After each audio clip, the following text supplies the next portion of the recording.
Selamat pagi anak-anakku semuanya.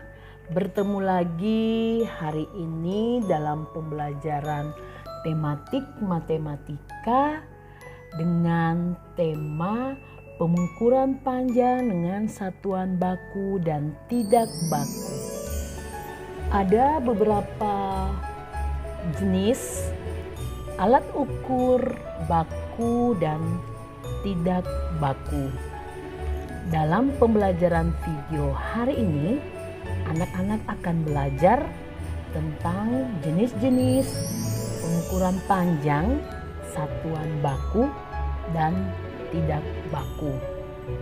Dari video hari ini, kita akan melihat bahkan ada benda-benda di sekitar kita yang kita akan tahu bahwa termaksud satuan baku atau tidak baku. Silakan menyaksikan video pembelajaran berikut ini. Mari sekarang kita pelajari. Kita bisa mengukur panjang benda menggunakan satuan tak baku dan satuan baku. Mengukur panjang benda menggunakan satuan yang tidak baku artinya kita menggunakan anggota tubuh atau benda di sekitar kita, seperti contoh, jika kita menggunakan jari kita disebut dengan jengkal. Jika kita menggunakan kedua tangan kita direntangkan, maka disebut dengan satu depa. Jika menggunakan kaki, maka disebut langkah. Atau kita bisa menggunakan benda seperti tali.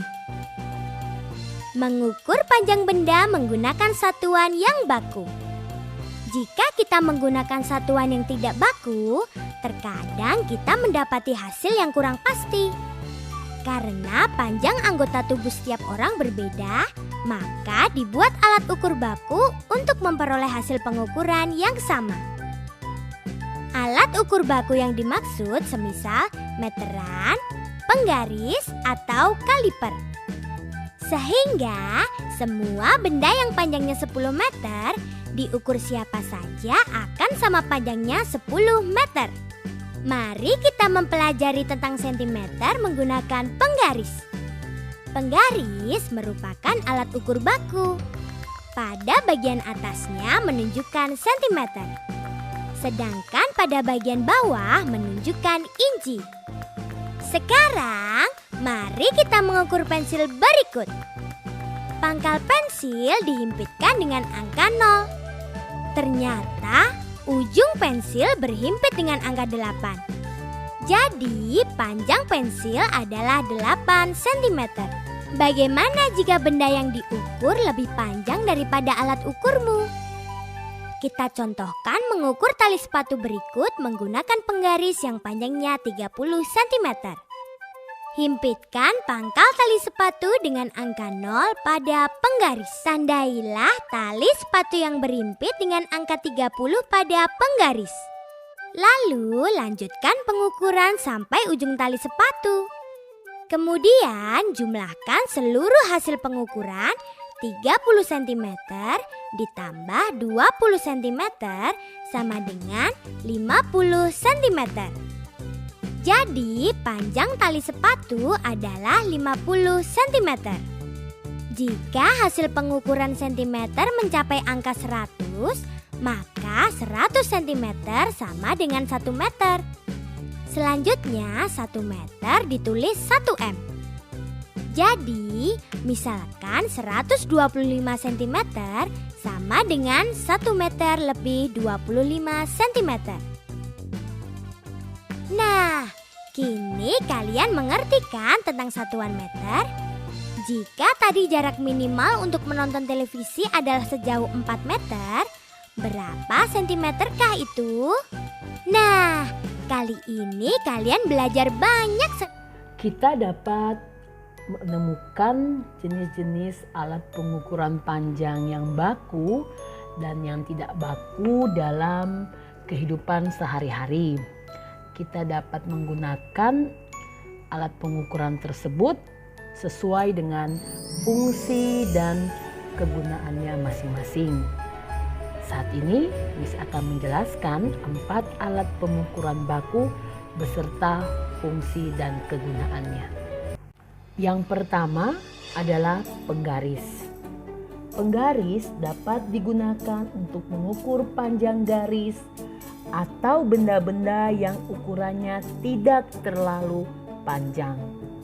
Hasil pengukuran dapat ditulis dalam satuan milimeter, sentimeter, atau inci. Yang kedua adalah meteran pita atau meteran kain. Meteran kain dapat digunakan untuk mengukur bahan kain atau anggota tubuh karena sifatnya yang lentur.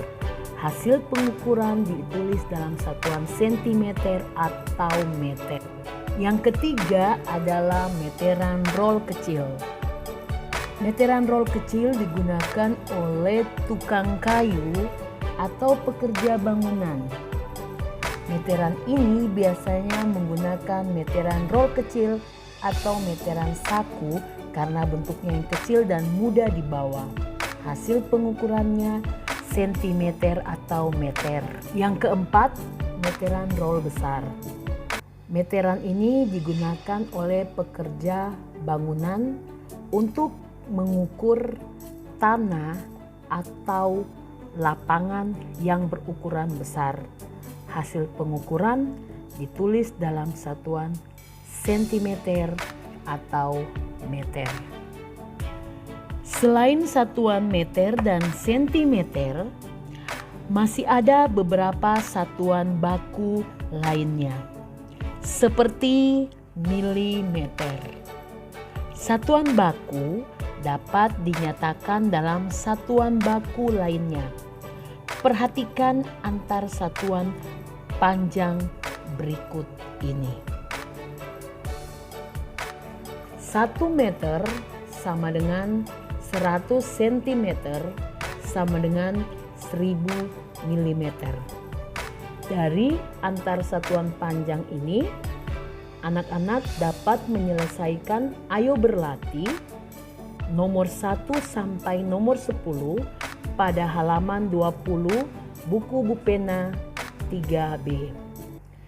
Pada halaman 20 buku Bupena 3B ada contoh yang diberikan nomor 1 sampai nomor 4. Ada cara penyelesaian dan cara mengerjakan soal. Setelah itu anak-anak mengerjakan soal tersebut dan mengirimkan ke psikologi setiap wali-wali kelas ataupun melalui Telegram atau WA.